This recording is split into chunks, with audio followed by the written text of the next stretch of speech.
Welcome to Towards 2015, the program to broaden your business perspective in a large market with over 600 million consumers, which is the ASEAN market.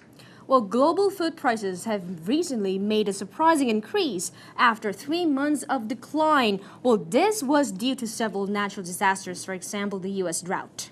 Hiroyuki Konuma, the Assistant Director General and Regional Representative for Asia and the Pacific of Food and Agriculture Organization, takes us to see some factors affecting the food price index and the situation of the food security in Southeast Asian region.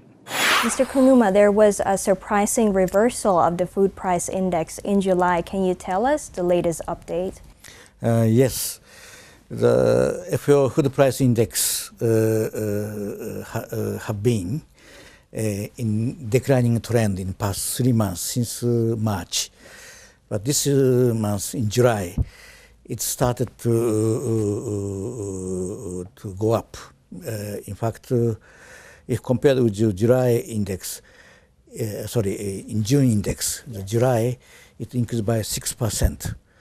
This was mainly affected by the high price of maize and wheat as well, and also the high price of sugar. All these commodities, in particularly maize price, was affected by severe drought in the United States. In fact, the price of maize, the export price of maize itself, has increased about 23% in 1 month's time, and for the wheat about 13%.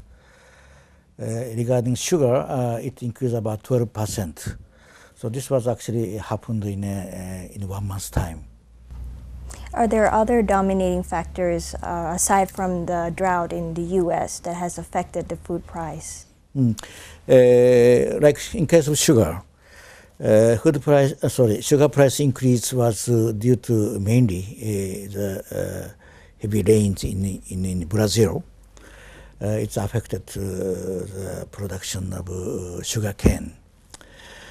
Also, delayed monsoon in India and less rains in Australia. Yes. These are also factors affecting sugar production. Well, we'd like you to comment on the food security situation in Southeast Asia. How's that like now? Also, like maize and wheat price has gone up. Price of rice, that is main staple food in Asia, has remained very stable. Surprisingly stable. In fact, even like Thailand Rice Export Association's benchmark price, 100% white rice grade B remains almost stable. And forward price of rice in Chicago market, it's also remain almost stable. In addition, of course, the production itself, we have just recently released a production forecast for this year. Yes. Of rice. Though it's declined by 7.8 million tons from original forecast that we made early this year. But rice production in general remains slightly higher than last year. Last year was world historical record bumper harvest. So this year, even slightly higher than last year. So in terms of rice, I can safely say that the price is quite stable, and yes, there is sufficient supply in the market. So there's no concern in the near future yet about rice production? As long as there is no drought or severe floods or whatever external factors not affect production, I think rice production is okay this year. Okay.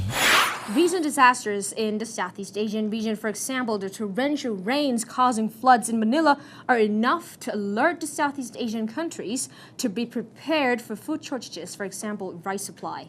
And what are the ASEAN countries doing to maintain their food security situation? Let's find out. With the ASEAN Economic Community in 2015, what would be some cooperation among ASEAN countries for this food security in the region? ASEAN has been working very seriously to promote food security in ASEAN member countries. ASEAN has formulated ASEAN Integrated Food Security Framework. And also its action plan was formulated. FAO was privileged to also support in formulating action plans. Also, last year, ASEAN has reactivated ASEAN +3 emergency rice reserve.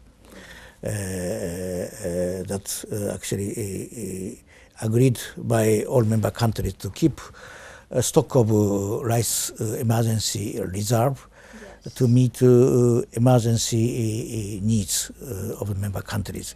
So in general, ASEAN is taking a very serious and important step towards promoting food security in member countries. Can you tell us a bit more about this emergency rice reserve? When do you plan to start this reserve? ASEAN has already started on this reserve. Yes. This is the scheme.